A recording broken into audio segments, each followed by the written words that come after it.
Hello. Supernatural beings. Every culture has them. Tales and legends passed down from generation to generation to scare the bejesus out of everyone. Korea is no exception. There are countless books sharing the colorful folklore, trying to explain the unexplainable, and introduce outsiders to stories that would shock them. Well, we read some of those books, and we'd like to share what we learned.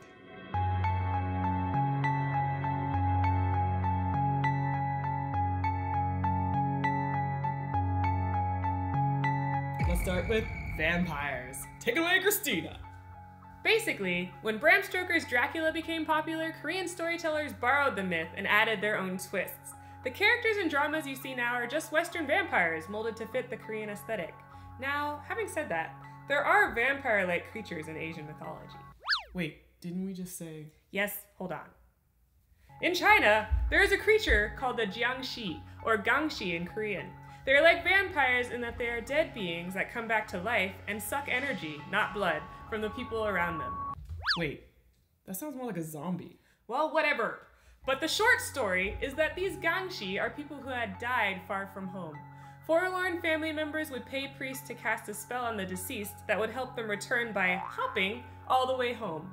This could only happen at night, however, since seeing one would bring some seriously bad luck.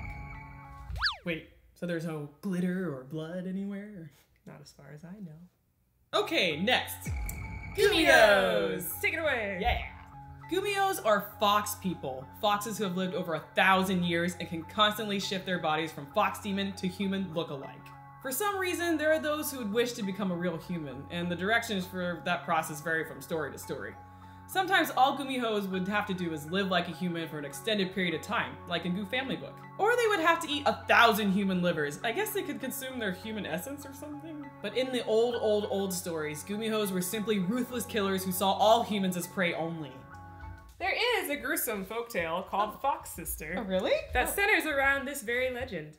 A rural family with 3 sons wishes for a daughter. One day a girl appears at the doorstep and they accept her as their own. But soon after, their cows start dying.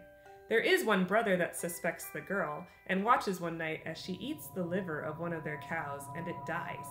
The boy tries to tell his family, but they don't believe him and he's kicked out.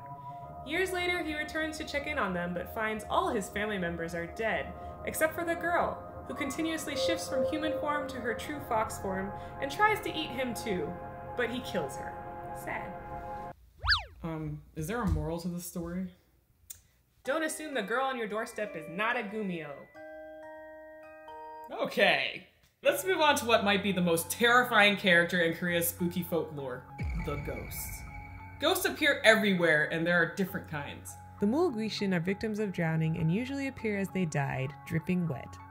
Sometimes all you can see are their heads or their arms as they try to pull you down into the water to join them. The Cheonyeolguishin, or virgin ghosts, are humans who died unmarried, which in the past meant their lives were unfulfilled since they would have been expected to be married with a family of their own to take care of. They wandered the earth trying to find that which eluded them in life, and are extremely jealous of happy couples.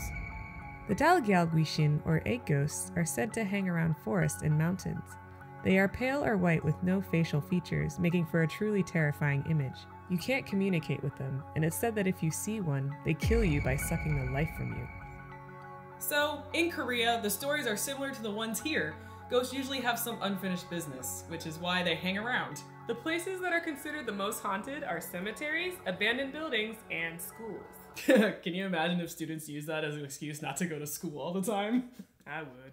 There are even stories about K-pop idols' dorms and practice rooms being haunted. If you feel a sudden drop in temperature... So, how do you all feel? Creeped out yet? Korean folklore is fascinating and fun to read, so if you guys have a chance, be sure to check some out. Just not alone. And always look over your shoulder. Have a buddy. I got a buddy. Have Do a you have a horror buddy? Until next time. Until next time. Until next time.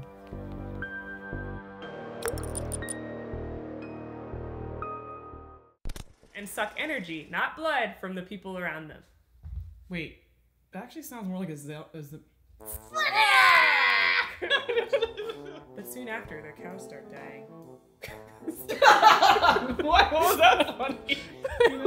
Their cows start dying. Tell that story a little slower. Okay. Sad. I looked right at you. look down right at you. Surrounded by mist, in your dreams draped in white burial burial?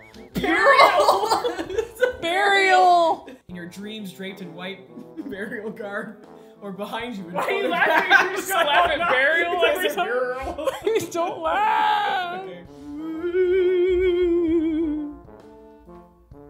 You're supposed to do that with me! Oh. Until next time, guys. Until next time, guys. Until next bite. But don't forget to keep looking over your shoulder. What? Who's there? Don't be such a dork.